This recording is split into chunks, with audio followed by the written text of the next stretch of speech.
Hey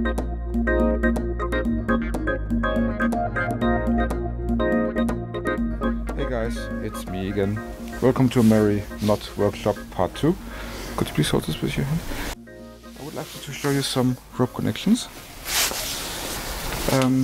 Today we take the rope connection called the Blood of Fisherman's Knot. You put two pieces of line parallel, like this. Be a bit longer so you have some comfortable working place. And like this. Okay, see what I'm doing here? I make it a bit longer, like this. Then I catch this part under and keep this eye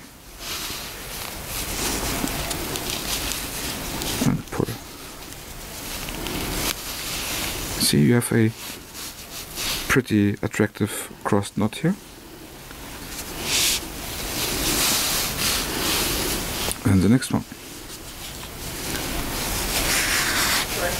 Make it a bit longer again so it's comfortable for me to work. First eye under. Still keep this parallel here. And now you make it like this. And up in this eye. And then you pull. So you have this geometrical shaped knot. So what happens now is that you have two knots stopping each other from running apart. And from the other side looks like this, and you have these two crosses here. It's pretty well used for necklaces for having some adjustable band, but it's a really nice knot for rope connections. One of the safest. Fishermen use it for repairing their fisher nets, and basically, like I said, necklaces. It is the knot I would choose for a really 100% sure rope connection. Then I have the Clove Hitch. There's two ways of making it. This is how I prefer it. The good old-fashioned way. Like this.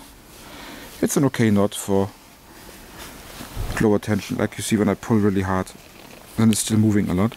If you have some, it's not for personal securing at all, but for some lower intensity, for some minutes, it's okay. If you want to tie something really well, then you have to make the Constrictor Knot. The Constrictor Knot also has a history in the Indonesian crime world. I will explain later. And this is a knot, when you first have tied it, and the first attention on it, it's very hard to open it again, if not impossible. You make it like the Clove Hitch, but instead of putting the running part into here, you're moving a little bit more further, and like this. As you can see, it's locking itself, so no matter how much tension is coming on it, all parts of the knots are being locked. So there's a massive friction going on, and it will just not move. The Clove Hitch, on the other hand, can also be made like this.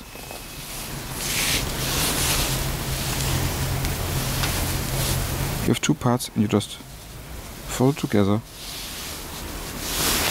and you have it like this. Clove Hitch also has a very interesting variation. If you have the Clove Hitch like this, and you put this part there and this part here, and you have some very interesting improvised handcuffs. As you can see, here's how it looks. I'll try to demonstrate it again. Clove Hitch here, here.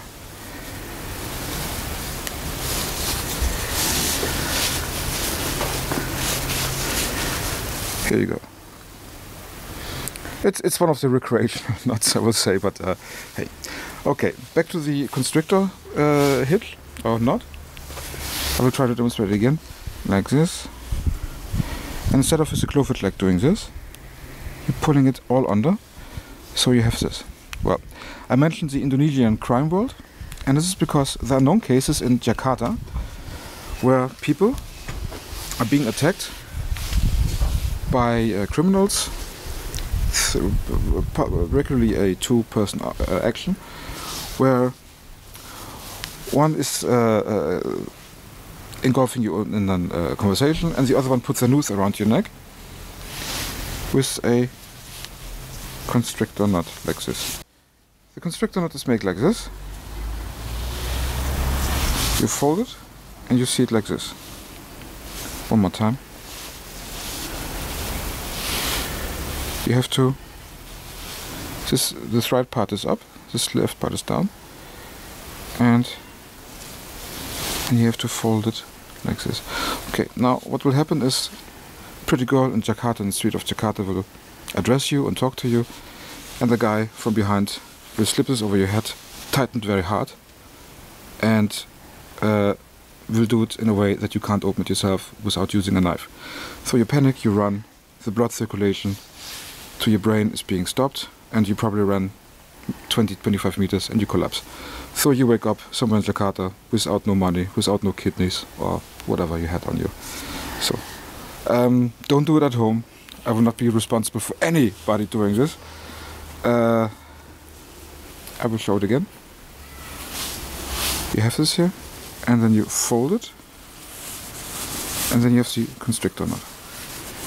It's one of my favorite knots, but if you use it and you let it stand for more than some hours and the knot gets wet, then you have to cut it open, because it will simply not open again. I will demonstrate it again on the standing part.